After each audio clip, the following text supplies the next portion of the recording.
ஆழித்தேர் ஓடும் ஆரூர் மண்ணின் வாசமும் தலைவர் கலைஞர் வாழ்ந்த மண்ணின் பாசமும் வரவேற்கக்கூடிய வகையில் வேளாண்மையும் கலையும் செழித்து வளரும் திருவாரூர் மண்ணில் ஆரூர் அமர்ந்த அரசே போற்றி என்கின்ற பதிகத்திற்கேற்ப தமிழ்நாட்டை 5 முறை ஆண்ட ஆரூர்காரர் முத்தமிழறிஞர் கலைஞரின் மகனாக மட்டுமின்றி அவருடைய கொள்கை வாரிசான தமிழ்நாட்டின் முதலமைச்சராக இந்த விழாவில் நான் பங்கேற்கிறேன். 846 கோடியே 47 லட்சம் ரூபாய் மதிப்பீட்டிலான 1234 முடிவுற்றிருக்கக்கூடிய பணிகளை திறந்து வச்சு 2423 புதிய திட்டப்பணிகளுக்கு அடிக்கல் நாட்டி 67,181 பயனாளிகளுக்கு நலத்திட்ட உதவிகள் வழங்குகிற இந்த மாபெரும் விழாவில் கலந்துக்கிட்டு உங்களையெல்லாம் சந்திக்கிறதுல நான் மிகுந்த மகிழ்ச்சி அடைகிறேன், பெருமைப்படுகிறேன். திருவாரூர் என்றால் எல்லோருடைய மனசுலையும் திருவாரூருடைய தேரும் தலைவர் கலைஞரும் தான் நினைவுக்கு வருவாங்க, தோன்றுவாங்க. தலைவர் கலைஞர் பிறந்த திருக்குவளை இன்னைக்கு நாகை மாவட்டத்தில் இருந்தாலும் ஒரு காலத்தில் எல்லாமே ஒருங்கிணைந்த தஞ்சை மாவட்டம் தான். இந்த மண்ணில் பிறந்த கலைஞர் தான் தன்னுடைய அறிவால் ஆற்றலால் தொட்ட துறைகள் எல்லாம் வெற்றி பெற்று தொலைநோக்கு பார்வையால் நவீன தமிழ்நாட்டை தன்னோட நிர்வாகத்திறனால் உருவாக்கி இருக்கிறார். பூமி பந்தில் வாழும் தமிழர்கள் எல்லாம் தமிழக தலைவர்னு போற்றக்கூடிய அளவுக்கு அவர் உயர்ந்து இன்றைக்கு எங்கும் நிறைந்து நமக்கெல்லாம் வழிகாட்டி கொண்டிருக்கிறார். நான் மற்ற மாவட்டத்தில் பேசும்போது மக்கள்கிட்ட உங்களில் ஒருவன் என்று சொல்வது உண்டு. திருவாரூர் மாவட்ட மக்கள் மட்டும்தான் எங்களில் ஒருவன் என்று என்னை அன்போடு அரவணைக்கிறீங்க. அதுக்கு காரணம் முத்தமிழறிஞர் தலைவர் கலைஞர். பெருமையோடு சொல்வேன், கலைஞர் ஆட்சி தான் நீட்சி தான் இந்த திராவிட மாடல் ஆட்சி. அண்ணா தான் சொல்வார், என்னுடைய தம்பிமார்கள் ஒவ்வொருவரும் ஒவ்வொரு துறையில் திறமைசாலிகள்னு சொல்லுவார். அப்படி இன்றைய அமைச்சரவையில் இருக்கக்கூடிய தம்பிமார் படையில் தலை நிமிர்ந்து சொல்லுகின்ற திறமைசாலியா தம்பி டிஆர்பி ராஜா இருக்கிறார். நான் உயரத்தில் மட்டும் சொல்லலை, அவருடைய சிறப்பான பணிகளால் தமிழ்நாட்டோட தொழில்துறை தலை நிமிர்ந்து நிற்குது. அவரை மாதிரியே டிஆர்பி ராஜாவோட உழைப்பாலையும் சாதனையாலும் ஏராளமான தொழிற்சாலைகள் தமிழ்நாட்டை நோக்கி வருது. முதலீடுகளும் பெருகுது, வேலை வாய்ப்புகளும் பெருகுது. அனைத்து மாவட்டங்களும் தொழில் வளர்ச்சி நிறைந்த மாவட்டங்களாக வளர்ந்து வருது. நிறைவாக சொல்லணும்னா செய்தி சேனல்களோட வளர்ச்சியை டிஆர்பி ரேட்டை வச்சு குறிப்பிட்டு சொல்வாங்க. அந்த மாதிரி நம்ம திராவிட மாடல் அரசோட தொழில்துறை வளர்ச்சியை நம்ம டிஆர்பி ராஜாவினுடைய செயல்பாட்டை வச்சு கணிக்கலாம். தன்னை வெற்றிகரமாக நிரூபிச்சுட்டு இருக்கக்கூடிய தம்பி டிஆர்பி ராஜாவுக்கு என்னுடைய மனமார்ந்த வாழ்த்துக்கள், பாராட்டுக்கள். அவர் மட்டுமல்ல, இந்த மாவட்டத்துடைய செயல் வீரராக நம்முடைய பூண்டி கலைவாணன் அவர்கள் நேற்றும் இன்றும் திருவாரூரை திருவிழாவாக்கி என் மனதை இனிக்க வைத்திருக்கிறார். தலைவர் கலைஞருக்கு செல்ல பிள்ளையாக அவர் மறைந்த பின்பு திருவாரூர் சட்டமன்ற தொகுதியில் சிறப்பாக செயல்பட்டு எந்த பொறுப்பை கொடுத்தாலும் பொறுப்பாக சிறப்பாக பணிமுடிப்பவர் சகோதரர் கலைவாணன் அவர்கள். அவருக்கும் என்னுடைய பாராட்டுக்கள், வாழ்த்துக்கள். இந்த விழாவை மிக சிறப்பாக ஏற்பாடு செஞ்சிருக்கக்கூடிய திருவாரூர் மாவட்டத்துடைய ஆட்சியர் மோகனச்சந்திரன் அவர்களுக்கும் அவருக்கு துணை நின்ற அரசு அலுவலர்களுக்கும் என்னுடைய வாழ்த்துக்கள், பாராட்டுக்கள். திருவாரூரை பொறுத்த வரைக்கும் முத்தமிழறிஞர் தலைவர் கலைஞர் அவர்கள் 22 ஆண்டுகள் ஓடாத ஆழித்தேர நவீன தொழில்நுட்பத்தில் பக்தர்கள் பரவசமடையக்கூடிய வகையில ஓட்டி காட்டியவர். திருவாரூர் மாவட்டத்தை தலைநகரமாக ஆக்கியவர். ஆட்சியர் அலுவலகம், நீதிமன்ற வளாகம், திருவாரூர் நகராட்சிக்கு புதிய கட்டிடம், மாவட்ட காவல் அலுவலகம், புதிய பேருந்து நிலையத்துக்கு 2010 அடிக்க நாட்டு விழா என அனைத்தையும் கலைஞரால் உருவானது. 1970 திருவாரூர்ல திருவிக அரசு கல்லூரி கொண்டு வந்த தலைவர் கலைஞர் தான் என்பது எல்லோருக்கும் தெரியும். 2009 தமிழ்நாடு மத்திய பல்கலைக்கழகம் அதையும் கொண்டு வந்தார். அது மட்டுமல்ல, 2010 மருத்துவக் கல்லூரி, மன்னார்குடியில அரசு கலைக்கல்லூரி, பாமணி உர தொழிற்சாலை, உள்ளாட்சித்துறை அமைச்சராக இருந்த அண்ணன் கோசிமணி அவர்கள் மாவட்டம் முழுக்க குடிநீர் வசதிகளை உருவாக்கி தந்தார். டிஆர் பாலுவருடைய முயற்சியால் 5 புதிய ரயில்கள் விடப்பட்டுச்சு. அதுல முக்கியமானது செம்மொழி எக்ஸ்பிரஸ். மண்ணையிலிருந்து திருப்பதிக்கு எக்ஸ்பிரஸ் விட்டதும் கழகத்தின் முயற்சியால் தான். மாற்றுக் கட்சி ஆட்சிக்கு வரும்போதெல்லாம் வறண்ட ஆறு போல திருவாரூர் காய்ந்துவிடும். திமுக ஆட்சிக்கு வந்தால் ஆடிப்பெருக்கு போல வளர்ச்சியும் மகிழ்ச்சியும் கரை புரண்டு ஓடும். கடந்த 4 ஆண்டு காலத்தில் திராவிட மாடல் ஆட்சியில நம்ம திருவாரூர் மாவட்டத்தில் நிறைவேற்றி தரப்பட்டிருக்கக்கூடிய முத்திரை திட்டங்கள் நான் தலைப்புச் செய்திகளாக அவற்றை சொல்ல விரும்புகிறேன், நேரத்தின் அருமையை கருதி. கூத்தாநல்லூர் வட்டத்தில் அரசு கலை மற்றும் அறிவியல் கல்லூரி தொடங்கப்பட்டிருக்கு. நன்னிலம் வட்டம் வண்டாம்பாலை கிராமத்தில் அரசு தொழிற்பயிற்சி நிலையம் தொடங்கப்பட்டிருக்கு. 241 திருக்கோயில்களுக்கு குடமுழுக்கு நடத்தி முடிக்கப்பட்டிருக்கு. கலைஞர் மகளிர் உரிமை திட்டத்தில் இந்த மாவட்டத்தை பொறுத்த வரைக்கும் 2,37,287 குடும்ப தலைவிகளுக்கு மாதம் 1000 ரூபாய் உரிமை தொகை வழங்கப்பட்டு வருது. புதுமை பெண் திட்டத்தில் 12,918 மாணவியர்களுக்கு மாதந்தோறும் 1000 ரூபாய் வழங்கப்பட்டு வருது. சுய உதவி குழுக்களுக்கு வங்கி கடன் உதவி வழங்கும் திட்டத்தில் 52,529 மகளிருக்கு 2,976 கோடி ரூபாய் கடன் உதவி வழங்கப்பட்டிருக்கு. ஆனால் அம்பேத்கர் தொழில் முன்னோடிகள் திட்டம் உட்பட பல்வேறு தொழில் முனைவோருக்கான மானியத்துடன் வங்கி கடன் அந்த உதவி வழங்கும் திட்டங்களின் கீழே இதுவரை 513 தொழில் முனைவோருக்கும் சுமார் 155 கோடி ரூபாய் மானியத்துடன் கூடிய வங்கி கடனுதவி வழங்கப்பட்டிருக்கு. பள்ளி உட்கட்டமைப்பு மேம்பாட்டு திட்டத்தில் சுமார் 175 கோடி ரூபாய் மதிப்பீட்டில் 266 பணிகள் மேற்கொள்ளப்பட்டிருக்கு. நான் முதல்வன் திட்டத்தில் 53,178 மாணவர்கள் திறம்பயிற்சி பெற்றிருக்காங்க. முதலமைச்சரின் காலை உணவு திட்டத்தில் 37,848 மாணவர்கள் சூடாகவும் சுவையாகவும் சத்தான உணவை சாப்பிட்றாங்க. அது மட்டுமல்ல, நன்னிலம், மன்னார்குடி, திருத்துறைப்பூண்டி, கோட்டூர், திருவாரூர், கொரடாச்சேரி ஆகிய 6 ஒன்றியங்களில் உள்ள 665 குடியிருப்புகளுக்கு 880 கோடி ரூபாய் மதிப்பீட்டில் கொள்ளிடமாற்று நீரை ஆதாரமாக கொண்டு தொடங்கப்பட்ட கூட்டு குடிநீர் திட்டம் தொடங்கப்பட்டிருக்கு. 90 விழுக்காடு கட்டுமான பணிகள் முடிஞ்சிருக்கு. அமைச்சர் நேரு அவர்கள் உறுதி கொடுத்திருக்கிறார். இந்த திட்டத்தை வரும் செப்டம்பர் மாதம் பயன்பாட்டுக்கு கொண்டு வரப்போகிறோம் என்று அறிவித்திருக்கிறார். அது மட்டுமல்ல, கூத்தாநல்லூர், திருவாரூர் நகராட்சிகளில் 99 கோடி ரூபாய் மதிப்பீட்டில் குடிநீர் திட்ட பணிகள் நடைபெற்று வருது. 49 பாலங்கள் கட்டக்கூடிய பணிக்கு திட்டமிட்டு அதனுடைய பணிகளும் நடைபெற்று வருது. முத்துப்பேட்டையில் 10 கோடி ரூபாய் மதிப்பீட்டில் மீன் இறங்கு தளம் அமைக்கக்கூடிய பணியும் நடைபெற்று வருது. முக்கியமாக மன்னார்குடி, கூத்தாநல்லூர் வட்டங்களில் 150 கோடி ரூபாய் மதிப்பீட்டில் சிப்காட் தொழில் வளாகம் அமைக்கக்கூடிய முயற்சிகளும் தொடங்கப்பட்டிருக்கு. நெடுவாக்கோட்டை பகுதியில் ஜவுளி ஆடை தயாரிக்கக்கூடிய சிப்காட் டெக்ஸ்பார்ட் அமைக்கக்கூடிய முயற்சிகள் தொடங்கப்பட்டிருக்கு. கண்டமங்கலத்தில் மணநலம் அறிவுசார் இல்லம் கட்டப்பட்டு வருது. கலைஞரின் கனவு இல்லம் திட்டத்தின் கீழ் 4,720 வீடுகள் கட்ட ஒப்புதல் வழங்கி அதில் 1,249 வீடுகள் கட்டி முடிக்கப்பட்டிருக்கு. இப்படி நாள் முழுக்க நான் சொல்லிக்கிட்டே போகலாம். இங்கே விவசாயிகள் வந்திருக்கிறீங்க. நம்ம எம்ஆர்கே பன்னீர்செல்வம் இங்கே வந்திருக்கிறாரு. திருவாரூர் மாவட்ட விவசாயிகள் பயனடையக்கூடிய பட்டியலை கேட்டேன், பெருசாக கொடுத்தாரு. அதிலிருந்து சில முக்கியமானதை மட்டும் நான் சொல்ல விரும்புகிறேன். இந்த மாவட்டத்தில் மட்டும் கலைஞரின் அனைத்து கிராம ஒருங்கிணைந்த வேளாண்மை திட்டத்தில் 83,721 விவசாயிகள் பயனடைஞ்சிருக்கிறாங்க. அதில் ஆழ்துளை கிணறுகள், பண்ணை குட்டைகள், வேளாண் இடுபொருட்கள் மற்றும் விவசாய கருவிகள் வழங்கப்பட்டிருக்கு. அது மட்டுமல்ல, நுண்ணீர் பாசன திட்டத்தில் இதுவரை 2,887 விவசாயிகள் பயனடைந்திருக்கிறாங்க.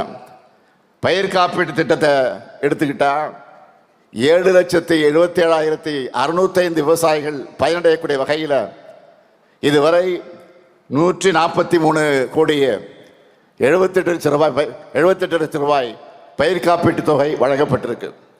பயிர்க்கடன் மட்டும் 2,43,100 விவசாயிகளுக்கு 1,556 கோடியே 26 லட்சம் ரூபாய் வழங்கப்பட்டிருக்கு. 2,426 சிறு மற்றும் குறு விவசாயிகளுக்கு இலவச மின் இணைப்பு வழங்கப்பட்டிருக்கு. 31 நேரடி கொள்முதல் நிலையங்கள் 14 கோடியே 2 லட்சம் ரூபாய் மதிப்பீட்டிலையும் 20 நேரடி கொள்முதல் நிலையங்களில் நவீன மேற்கூரையுடன் கூடிய சேமிப்பு தலங்கள் 39 கோடியே 22 லட்சம் ரூபாய் மதிப்பிலையும் பணிகள் நிறைவேற்று பயன்பாட்டுக்கு கொண்டு வரப்பட்டிருக்கு. 2020 2025 2026 ஆண்டு நிதியாண்டில் 8 இடங்களில் 80 கோடியே 66 லட்சம் ரூபாய் மதிப்பீட்டில் 56,000 மெட்ரிக் டன் கொள்ளளவு கொண்ட மேற்கூரையுடன் கூடிய நவீன நெல் சேமிப்பு தலங்கள் அமைக்கவும் 10 இடங்களில் 3 கோடி ரூபாய் மதிப்பீட்டில் நேரடி கொள்முதல் நிலையங்கள் அமைக்கவும் திட்டமிட்டு நடவடிக்கை மேற்கொள்ளப்பட்டிருக்கு. சில நாட்களுக்கு முன்னாடி நான் சேலத்தில் நடந்த அரசு விழாவில் குறிப்பிட்டேன். சாதாரண ரக நெல் குவிண்டாலுக்கு 2,500 ரூபாய்க்கும், சன்ன ரக நெல் குவிண்டாலுக்கு 2,548 ரூபாய்க்கும் செய்யப்படும்னு அறிவித்தேன். இப்படி வேளாண் மக்களுக்காக பல நலத்திட்டங்களை செஞ்சுக்கிட்டு வரோம். திராவிட மாடல் அமைந்த பிறகுதான் ஒவ்வொரு ஆண்டும் ஜூன் 12ஆம் தேதி மேட்டூர் அணை திறக்கப்படுது. உங்களின் ஒருவனான நானே அதை திறந்து வச்சிருக்கிறேன். குறவை பாசனை பரப்பும் விளைச்சலும் பெருகி இருக்கு. விவசாயிகளுக்கு உற்பத்தி பொருள் விலையும் அதிகமாக கிடைக்குது. எந்த மாவட்டத்துக்கு போனாலும் அவங்க எதிர்பார்ப்புகளை நிறைவேற்றுகிற புதிய அறிவிப்புகளை நான் வெளியிடாமல் வரமாட்டேன். அப்படி இருக்கும்போது என்னுடைய சொந்த டெல்டா மாவட்டத்துக்கு வந்துட்டு அறிவிப்பு இல்லாமல் போனால் நீங்கள் விட்டுருவீங்களா? நான் போயிட முடியுமா? முடியாது. முதலாவது அறிவிப்பு, திருவாரூர் மாவட்டத்தில் இருக்கக்கூடிய பழமை வாய்ந்த ஜூபிலி மார்க்கெட் பகுதியில் 11 கோடி ரூபாய் செலவில் புதிய வணிக வளாகம் அமைக்கப்படும். இரண்டாவது அறிவிப்பு, திருவாரூர் மாவட்ட மாணவர்கள் பயன்பெறக்கூடிய வகையில் நன்னில வட்டம் பண்டாம்பாளை ஊராட்சியில் 56 கோடி ரூபாய் செலவில் அனைத்து வசதிகளோடு திருவாரூர் மாவட்ட மாதிரி பள்ளி புதிதாக அமைக்கப்படும். மூணாவது அறிவிப்பு, மன்னார்குடி பகுதியில் இருக்கக்கூடிய மாணவிகள் பயன்பெறக்கூடிய வகையில் மன்னார்குடி நகராட்சியில் 18 கோடி ரூபாய் செலவில் அரசு மகளிர் கலை மற்றும் அறிவியல் கல்லூரி புதிதாக அமைக்கப்படும். நான்காவது அறிவிப்பு, திருவாரூர் மாவட்டத்தில் இருக்கக்கூடிய ஆறுகள், வாய்க்கால்கள், வடிகால்களின் மதகுகள் மற்றும் நீர் ரெகுலேட்டர்கள் ஆகியவை 43 கோடி ரூபாய் செலவில் புனரமைக்கப்படும். ஐந்தாவது அறிவிப்பு, நன்னில வட்டத்தில் இருக்கக்கூடிய பூந்தோட்டம் பகுதி மக்களோட நீண்டகால கோரிக்கையான புறவழிச்சாலை அமைப்பதற்கான விரிவான திட்ட அறிக்கை தயாரிக்கப்படும். ஆறாவது அறிவிப்பு, பாரம்பரிய நெல் ரகங்களை தம் வாழ்நாள் முழுவதும் பேணி பாதுகாத்த நெல் ஜெயராமன் அவருடைய அரும்பணியை போற்றக்கூடிய வகையில் திருத்துறைப்பூண்டியில் அவருக்கு நினைவு சிலை அமைக்கப்படும். இந்த அறிவிப்புகள் எல்லாம் விரைவில் செயல்பாட்டுக்கு வரும். தலைமைச் செயலகத்தில் துறைவாரியாக ஆய்வை நான் தொடர்ந்து நடத்திக்கிட்டு இருக்கிறேன். நெஞ்ச நிமிர்த்தி சொல்லுகிறேன், தமிழ்நாட்டு வரலாற்றிலேயே இவ்வளவு திட்டங்களை எந்த அரசும் செஞ்சிருக்காது. எப்படிப்பட்ட நெருக்கடியான சூழ்நிலையில் இந்த திட்டங்களை எல்லாம் நான் எப்படி செயல்படுத்துகிறோம்னு உங்களுக்கு எல்லாம் தெரியும். பல்வேறு நிதி நெருக்கடிக்கு மத்தியில், ஆமாம் மத்தியில் நமக்கு இடையூறாக இருக்கக்கூடிய ஒன்றிய அரசையும் சமாளித்து இவ்வளவு சாதனைகளை செஞ்சிருக்கிறோம், தொடர்ந்து செய்யத்தான் போகிறோம். இதெல்லாம் பார்த்து தாங்கிக்க முடியாத எதிர்க்கட்சி தலைவர் பழனிசாமி அவர்கள் இப்போ என்ன செய்கிறார்? தமிழ்நாட்டை மீட்போம், தமிழகத்தை மீட்போம் என்று ஒரு பயணத்தை தொடங்கி இருக்கிறார். ஏன்னா தமிழ்நாடுன்னு சொல்லக்கூடாதுன்னு சொல்லுகிற கூட்டத்துக்கிட்ட இப்போ அதிமுகவை சேர்த்துட்டாரு. அதிமுகவை மீட்க முடியாத இவர் தமிழகத்தை மீட்க போகிறாராம். திருவாளர் பழனிசாமி அவர்களே, உங்கள் கிட்ட இருந்து தமிழ்நாடு ஏற்கனவே மீட்கப்பட்டு விட்டது. கூவத்தூரில் ஏலம் எடுத்து கரப்ஷன் கலெக்ஷன் கமிஷன்னு தமிழ்நாட்டையே பார்க்காத அவலமான ஆட்சியை நடத்தினீங்க. கொஞ்சம் நெஞ்சமல்ல, செஞ்ச குற்றங்கள்ல இருந்து காப்பாற்றிக்க பாஜக கிட்ட ஒட்டுமொத்தமாக தமிழ்நாட்டையும் தமிழர்களையும் அங்கே கொண்டு போய் அவர்களுடைய உரிமைகளை அடகு வச்சிங்க. நீங்க செஞ்ச கேடுகள் ஒன்றா ரெண்டா? அதையெல்லாம் சரி செஞ்சு இன்று இந்தியாவிலேயே தமிழ்நாட்டுடைய வளர்ச்சி தான் நம்பர் 1, 9.69 விழுக்காடு. இதை நான் சொல்லலை, இதை ஒன்றிய அரசால சொல்லியிருக்கிறாங்க. ஒன்றிய அரசால அதை மறைக்க முடியல, மறுக்க முடியல. தலை நிமிர்ந்த தமிழ்நாட்டை இன்னைக்கு வளர்த்தெடுத்திருக்கிறோம்.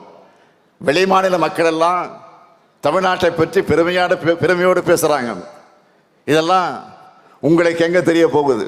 பழனிசாமி அவர்களே, உங்களுக்கு தெரிந்ததெல்லாம் துரோகம் செய்யறது மட்டும்தான். உங்களை கொண்டு வந்தவருக்கு துரோகம் செஞ்சு வெளியில் அனுப்புனீங்க. உங்களை நம்பி கொடுக்கப்பட்ட கட்சிக்கும் அந்த தொண்டர்களுக்கும் துரோகம் செஞ்சு கூட்டணி வச்சிங்க. ஆட்சியில் இருந்தப்போ தமிழ்நாட்டை உரிமைகள் அடகு வச்சு தமிழ்நாட்டு மக்கள் மொத்த பேருக்கும் துரோகம் செஞ்சீங்க. நாங்கள் கேட்கறது, ஒன்றிய அரசு தமிழ்நாட்டுக்கு நிதி கொடுக்கறது இல்லை. நாம கொடுக்கிற ஜிஎஸ்டி அந்த நிதியையும் நமக்கு ஒழுங்காக திருப்பி தர்றதில்லை. சிறப்பு திட்டங்கள் எதுவும் கிடையாது. ஏன் ஒன்றிய அரசோட திட்டங்களுக்கு நாம தான் நிதி கொடுத்துட்டு இருக்கோம். நம்ம பசங்க படிக்க தேவையான பள்ளி கல்வி நிதியை எல்லா மாநிலங்களுக்கும் தரக்கூடிய நிதியை நமக்கு மட்டும் கொடுக்கல. தமிழ் வளர்ச்சிக்கு நிதி இல்லை. தமிழுடைய பெருமையை வெளிவரக்கூடாதுன்னு கீழடி ஆய்வறிக்கையை வெளியிட மறுக்கிறாங்க. கீழடினா அவருக்கு என்ன தெரியும்னா, கீழே படுத்துட்டு போறாரு பாருங்க, அதுதான் அவருக்கு தெரியும். கீழே அந்த ஆய்வறிக்கையை வெளியிடாமல் மறுக்கிறாங்க. அது மட்டுமா, தொகுதி மறுவர அந்த பிரச்சனை, இப்போ வாக்காளர் பட்டியலை குளறுபடி ஆகி இருக்கக்கூடிய பிரச்சனை, இப்படி தமிழ்நாட்டோட எல்லா உரிமைகளையும் பறிச்சவங்க கூட கூட்டணி வச்சுக்கிட்டு எப்படி உங்களால் கூச்சமே இல்லாமல் பயணம் பண்ண முடியுது? அது மட்டுமல்ல, வாய்க்கு வந்ததெல்லாம் பேசுகிறார் எதிர்க்கட்சி தலைவர் பழனிசாமி. சமீபத்தில் பேசியிருக்கிறார்.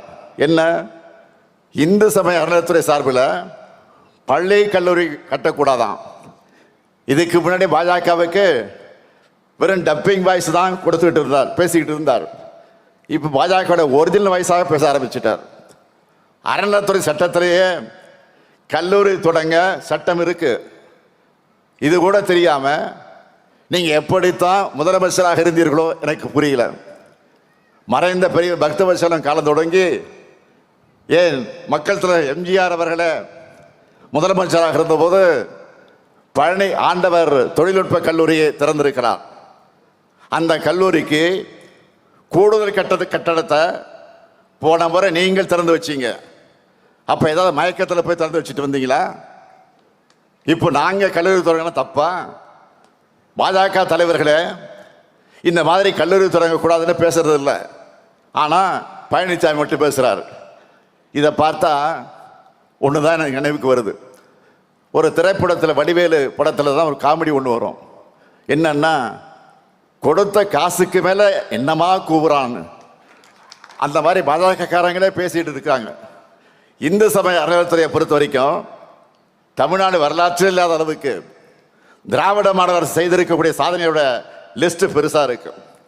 நான் பழனிசாமியை நேரடியாக கேட்கிறேன், ஏன் படிப்புனா உங்களுக்கு அவ்வளவு கசக்குது?